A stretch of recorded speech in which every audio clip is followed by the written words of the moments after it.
Hi, my name is Mary Wong, and I'm a registered traditional Chinese medicine practitioner and acupuncturist. I'm in Toronto in my office, and we are going to talk about having a pitilicious and toxic-free recipe for underarm, good smelling underarm deodorant. And first, before I make it, I just want to tell you a little bit of about why do you want to make your own deodorant.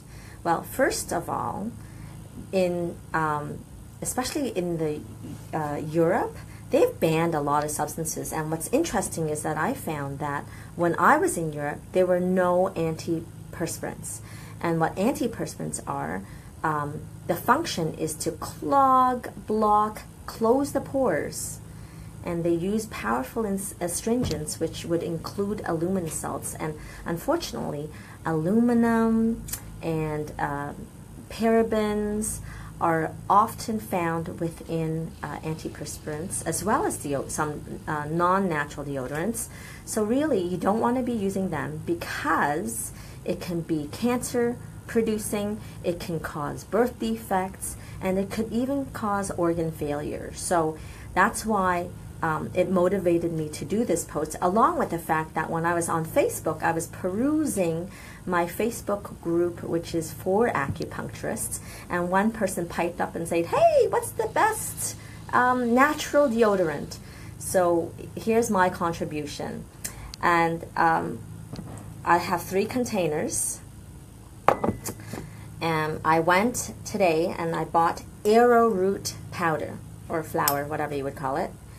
And the reason being, normally there's a recipe that would call for baking powder, and when you use baking powder, you would want to get the, again, aluminum-free baking powder because you don't want it to be toxic. And so, for example, someone bought me this, and it's an empty container with a recipe. So it's like a fancy way of making your DIY deodorant, but you had to pay for this. So I say, go to your nearest dollar store and buy a glass container like this, or take a leftover container. Like this was, someone made a homemade jam for me, and here's the container that it was in. So I'm using that. Free. I like free. And then this kit came with, you know, those powder puffs that you would use for your makeup? Well, that's what you would use. And so I went to the bulk food store, bought the arrowroot, and arrowroot, because baking powder sometimes for some people when they stick it on under the arms, have found that they would actually get bumps or something. Maybe they didn't react very well to it. So instead, arrowroot is more gentle. So I'm using arrowroot today, and that's what's in here. And you could use it plain, which I have been doing, but today, for fun, I'm going to add some tea tree oil. So, how much tea tree oil? That's a little splash, because it's very strong, and it's antiseptic, right? So we're going to do a splash in each. Woo! So can you tell I come from a restaurant business? Because this is how we do things. We don't go a tablespoon of this. We just go a little bit of this, a little dab will do ya. And then we have some lavender. So tea tree oil is antibacterial. Lavender is also antibacterial, and it's a nice smelling thing. So it's nice to add that. And this one comes out as droplets, so that's awesome. So these essential oils you can get at any health food store. So that's kind of cool. And then lastly, I'm adding some witch hazel. It's just also a little squirt. And because it is in powder, what I'm going to use is a fork to kind of break it up. And then I'm going to go ahead and close them and then just shake it up. Ooh, I think I'm going to add a little bit more lavender. It's smelling quite tea tree oil-like. I think I'd rather smell like lavender than tea tree oil. So 1, 2, 3, 1, 2, 3. There you go. Now, again, why are we using deodorant? Well, deodorants, what they are, is really neutralizes the smell of the sweat. Now, we don't want to neutralize it 100% so that you completely lose your body odor, because guess what? There's a reason why we have body odor, right? So, but a body odor that is not like bad body odor, but something that is used naturally in our lives as a pheromone. It's like a way of attraction. So, for example, when a woman ovulates, the scent is more, attractive to their mates. So you don't want to completely lose that. And then, so for those of you that may not even sweat and don't smell, don't even bother using antiperspirant or deodorant rather. You can just go au naturel. In my early years, in my 20s, I think I could have done it because I didn't sweat. I woke up one day and all of a sudden I was sweating when I was exercising, and I thought, ooh, I think I need to do something about this.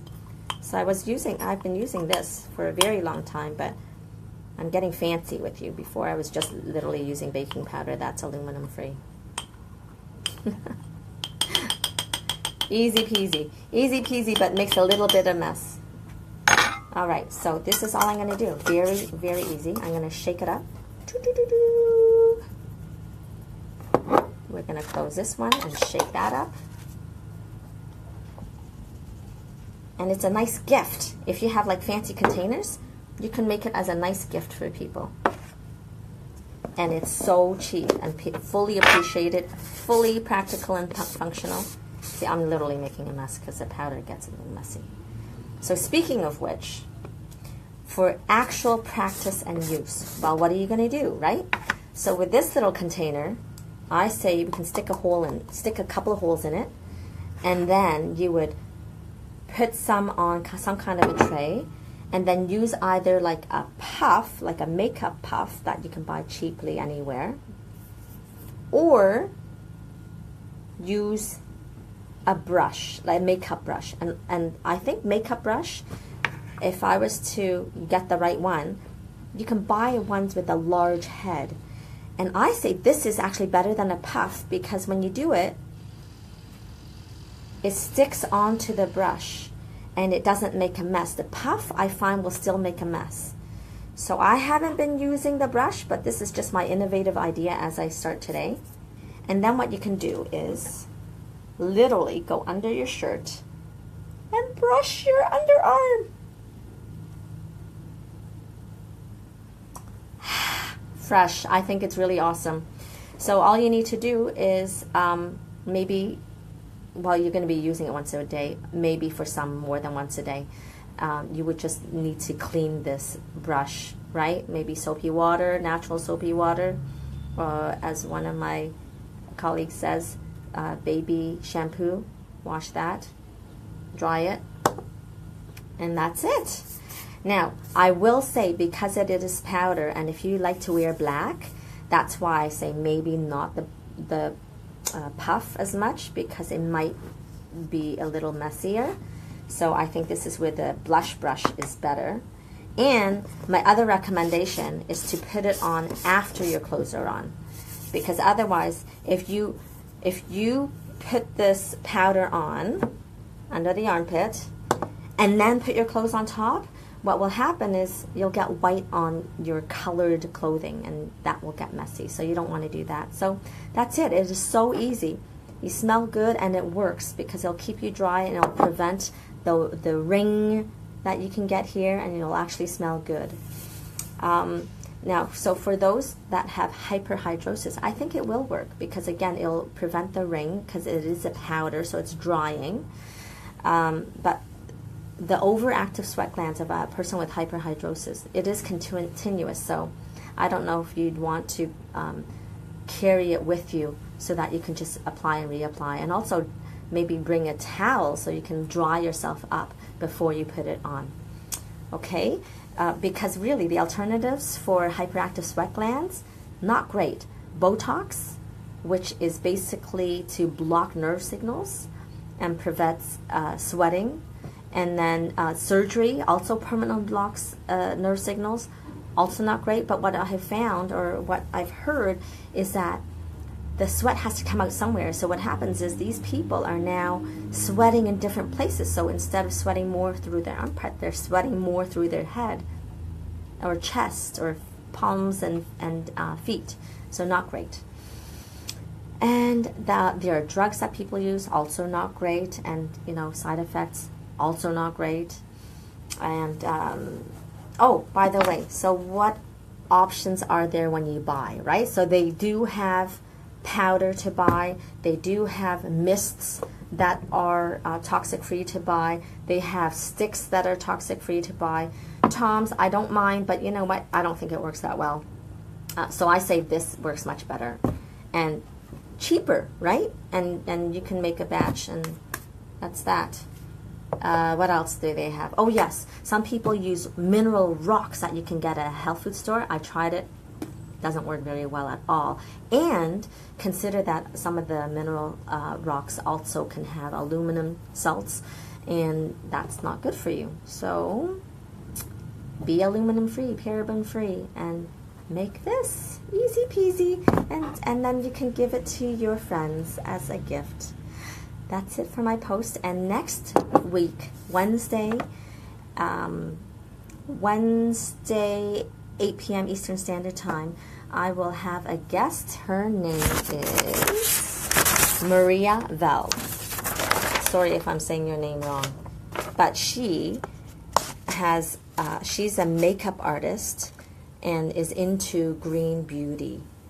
And she's a college professor and a mother, so she looks at doable beauty advice and naturally based. So I'm going to have a chat with her, and we'll probably talk about skin products and maybe add other little questions. So check out my posts, like my page, and check out my book, Pathways to Pregnancy. Pick it up, lots of tips.